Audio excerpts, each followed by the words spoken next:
They have rattlesnake aversion training. The vet told me, he goes, it happens one day a year. They have it in an undisclosed location. They'll notify you the day before where you have to be. I'm not lying about any of this.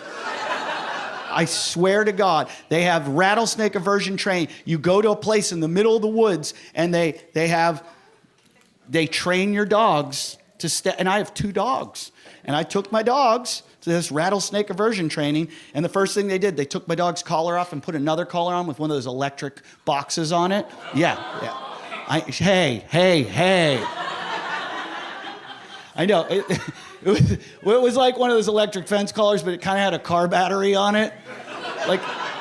Like it was huge. And the guy goes to me, the rattlesnake wrangler, that's what he called himself, goes, all right, now, what you're going to do is you're going to take your dog into the rattlesnake arena.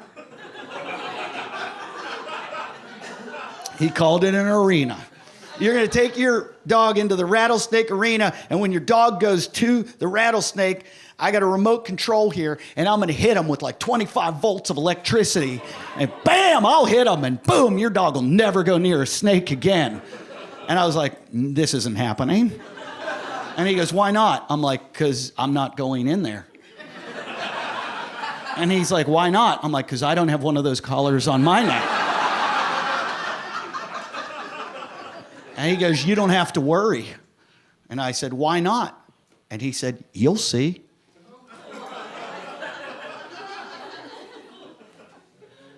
Most people would have left. But I'm a comedian, and I need material. So I had to see why I would be safe in the rattlesnake arena. So I took my dog into the arena, and I was totally safe. You know why? The rattlesnakes were wearing helmets. I'm not making this shit up.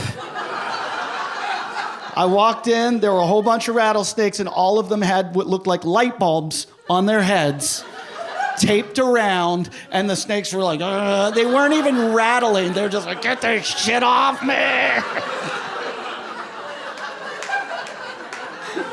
And you guys are probably thinking, like, who put those on their heads? And I'm thinking, who makes those? That's your job. You go to work every day, and you make rattlesnake helmets. Imagine being at your high school reunion. What are you up to, Bob? Oh, I've just been making those rattlesnake helmets.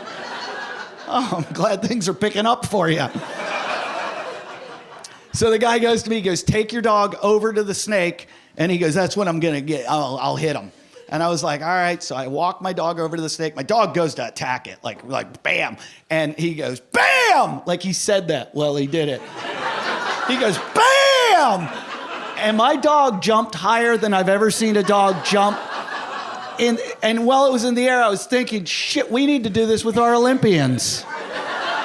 Like, this is how we should train the Lakers. Just like, they're running down the court, they go up for a rebound, bam, get them. And the dog just comes running back like, tail between its legs, and he goes, now take him back, I gotta hit him again. And I was like, no, he got it. You don't need to take them back. And he goes, no. The way their brain works, they got to get a second time in them. I was like, do you see the dog shivering like, I think he got it. And he goes, no, I got to hit him again. I'm like, fuck off. So I take my dog out because I got to bring my second dog in. And I never realized dogs have like mental telepathy. Like they can communicate without barking, without anything. Because as I walk the dog out, I look at the other dog who wasn't even around the arena. And the other dog's like, no, I'm not fucking going in there. Like the other dog was like, run away. You don't want to go in there. You don't, that's the worst place in the world. Yeah, so it works, though. I got to be honest, it does work. Like, my dogs do not attack rattlesnakes, but that's just because they're in the corner of my house drooling.